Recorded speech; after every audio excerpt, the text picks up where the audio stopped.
Sus, ang mga piniski, oh. Sus, alam nyo, ano yung ilan yung yung magnitude ng lindol diyan sa Luzon? 6 point something. Wala naman talagang ibang pagbintangan kung bakit naglilindol yan. Ang pagbintangan natin sa lindol na yan, si Duterte. Kasi pag may mga sakuna ngayon, si Duterte yan. Kay Duterte yan lahat. Bakit?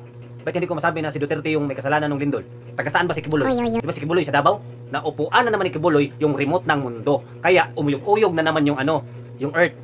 Kasi alam mo naman yung, si Duterte taga Davao yan, si Kibuloy taga Davao yan. Sino bang nagmamayari ng mundo? Si Kibuloy. Ang may kasalanan yan si Duterte. Kaya nga, pag may mga sakuna, lalong-lalo na ngayon pag bumabaha, kaya nga hindi na sumisipsip, hindi na sumisipsip yung Imbornal kasi nga takot kay Duterte.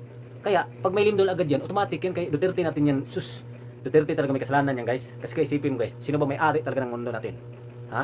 Hindi ka tao pag hindi ka dumaan kay Kibuloy.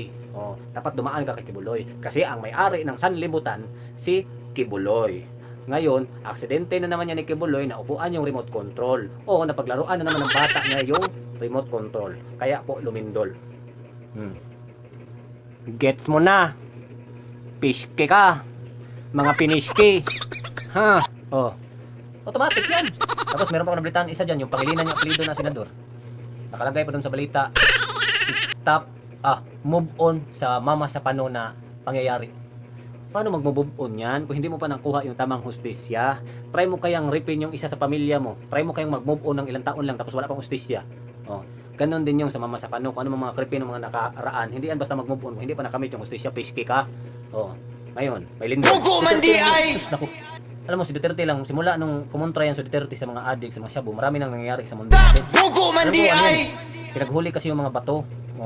Ngayon wala nang kumakapit ng maayos ng bato, tapos hindi na bumabangga yung hangin kahit saan, tapos tumatama dun sa the gravity of the earth, sampak to the moon, sampak to the nambut lang. Ganun yun. Kaya pag lumindol yung automatic si Duterte. Si Duterte may mali niyan, guys.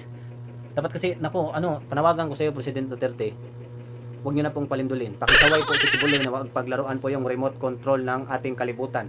Kaya lumilindol kasi naglalaro-laro ng remote niya yan.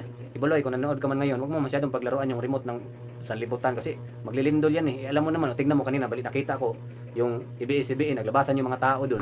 Sigurado ko yung mga empleyado ng ABS-CBN yun. Sisihin yan, Duterte yan. Duterte talaga yan. Dapat Duterte. Ako, Mr. President, ako po. Nagkatakutan na talaga yung mundo natin. Simula nung umupo ka, pinatay mo yung mga adik na pag-asa ng bayan yan, babayad ng buwis yan tapos pinalindol-lindol mo. Wag ganun, Mr. President Duterte. Ako po sa inyo, Mr. President Duterte. Kung ako po sa inyo, ako po kayo. Kaso nga lang, dahil hindi po ako kayo, di piniski ako. Kaya sana Mr. President, kung sino man yung gumalaw ng remote ng ating sanlibutan, ipatukhang na rin po natin kasi mahirap po pag yung nagmamayari ng sanlibutan, hawak niya yung remote ng sanlibutan, maupuan niya, maglindol na naman. Tapos bigyan niyo ng chance yung mga adik na magbago kasi nagbabayad din ng buwis yan Tapos yung mga drug lord, bigyan niyo pa ng chance yan kasi pag lumago pa yung negosyo nila, dadami pa yung shabu. So marami yung mga suspect pa, tapos marami pa yung biktima. Sayang naman po kung patayin yung mga adik-adik, tapos yung mga rapist. Sayang po pag pinatayan sila kasi sino na lang po yung kakampihan ng CHR tapos ng Katoliko. Diba?